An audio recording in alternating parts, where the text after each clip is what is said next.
The Pope believes in global warming. It's so hot in here, maybe I'll start to believe it myself. Who believes in global warming?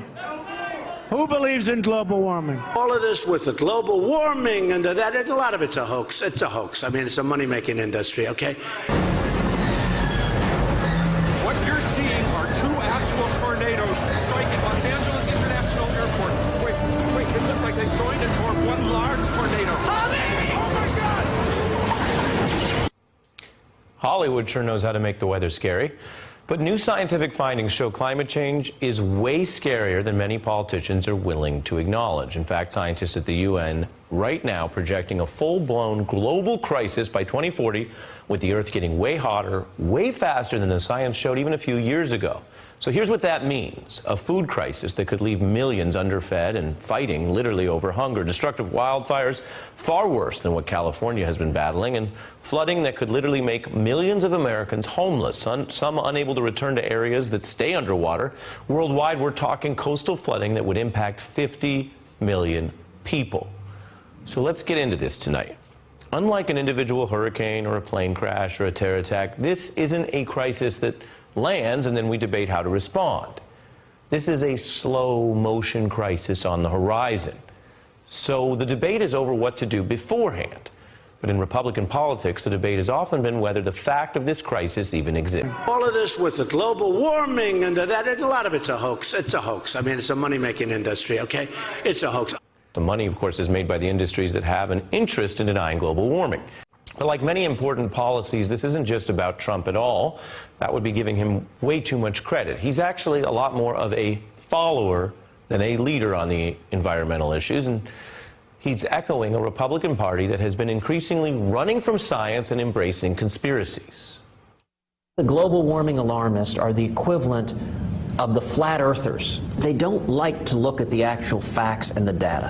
When you say that science is settled and the overwhelming scientific analysis comes to that conclusion, frankly, that is just not correct. I have not seen proven proof that it is entirely man-made. As humans are not responsible for climate change.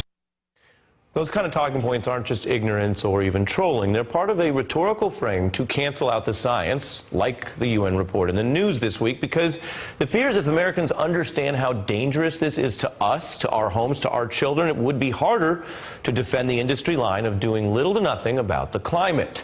And so we end up with the snowballs. We keep hearing that 2014 has been the warmest year on record. I asked the chair, you know what this is? It's a snowball, and that's just from outside here. So it's very, very cold out, very unseasonal. So here, Mr. President, catch this. Catch, that was the man Republicans put in charge of the Senate's Environmental Committee until last year, along with the period when Trump's environmental chief, Scott Pruitt, was still in office before his ethics scandals forced him out. All of this makes a mockery of environmentalism because it is supposed to, just like Trump's dramatic exit from the top global pact to address climate change made a mockery of American self-interest, using the straw man that what happens in Pittsburgh stays in Pittsburgh. I was elected to represent the citizens of Pittsburgh, not Paris. So we're getting out.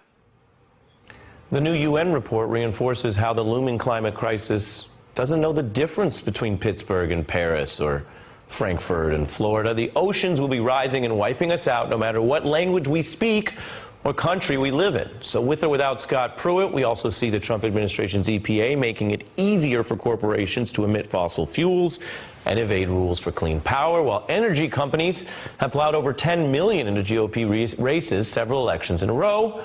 And those companies include coal corporations. The UN report says it's especially to blame for the new surges in the Earth's heat. Now, let's be clear. It is hard sometimes to keep track of the science of how the Earth is getting warmer, the details. And Republican critics of global warming like to repeat the talking point that they themselves are not scientists.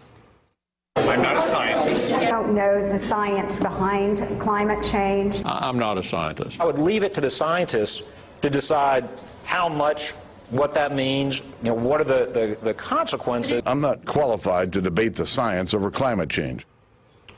So everyone agrees those are not qualified scientists. which makes it even more vital to listen to the 132 scientists this week who are using research and data, not spin or campaign donations, to reach their findings and their warnings in this scary climate report. You know, many terrible things happen across the earth, and here in the newsroom we cover them with some frequency: the hurricanes and the earthquakes, the shootings or the car accidents. And we do know every loss of human life marks its own unspeakable sadness for those involved. They can't exactly be ranked. But along the way, I think we also learn the difference between a disaster and a tragedy. No matter how deadly, the disasters are sudden. They're unavoidable catastrophes. The earthquake that couldn't be predicted, let alone prevented. The tragedies feel different. They involve suffering that might have been avoided, events that could have been maybe prevented or somehow mitigated. And that tends to add an extra pain or a regret or even a demand for justice. The science now shows climate change will get worse. It will be deadly. And it will be a true tragedy if we don't do anything about it, because we know we really could do something about it.